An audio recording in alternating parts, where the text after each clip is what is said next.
सेवाणी का ख़बर शामिल क्यों पिया महमद सफ़र सेवाणी जी रिपोर्ट मुताबिक़ सेवाणी जी रेलवे स्टेशन ट्रेनूं कोटड़ी खां रोहिड़ी सेक्शन जूं न हलण करे रेलवे स्टेशन सेवण वीरान नज़र अची रही आहे। गुज़िरियल 8 महीननि खां कोटड़ी खां रोहिड़ी ताईं जेके ट्रेनियूं इन सेक्शन ते हलंदियूं आहिनि, वफ़ाक़ी गवर्नमेंट पाकिस्तान जी रेलवे जे वफ़ाक़ी वज़ीर बंदि कराए छॾियूं आहिनि।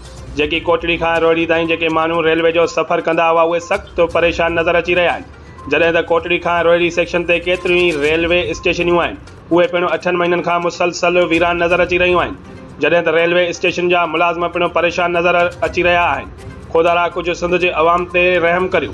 कोटड़ी खां रोहिड़ी सेक्शन जूं गुज़िरियल 8 महीननि खां बंदि कयल ट्रेनियूं बहाल करायो। ज़रियनि खां मालूम थियो आहे त पहिरीं जून 2023 ते कोटड़ी खां रोहिड़ी सेक्शन जूं ट्रेनियूं हलायूं वेंदियूं, पर अॼु 3 जून थी वई आहे, हिक बि ट्रेन न हलाई वई आहे, जेको सिंध जे अवाम सां धोखो आहे। वफ़ाक़ी हुकूमत जे रेलवे खाते जो वफ़ाक़ी वज़ीर या वरी DS रेलवे सखर या वरी DS रेलवे कराची करे रहिया आहे। सेवण जे अवाम वज़ीर पाकिस्तान मियां महमद शहबाज शरीफ़ खां मुतालबो थी करे त खुदारा कोटड़ी खां रोहिड़ी सेक्शन ते बंदि कयल ट्रेनियूं बहाल कराए ॾियो ऐं सेवण जे अवाम जो ही जाइज़ मसइलो हल करायो।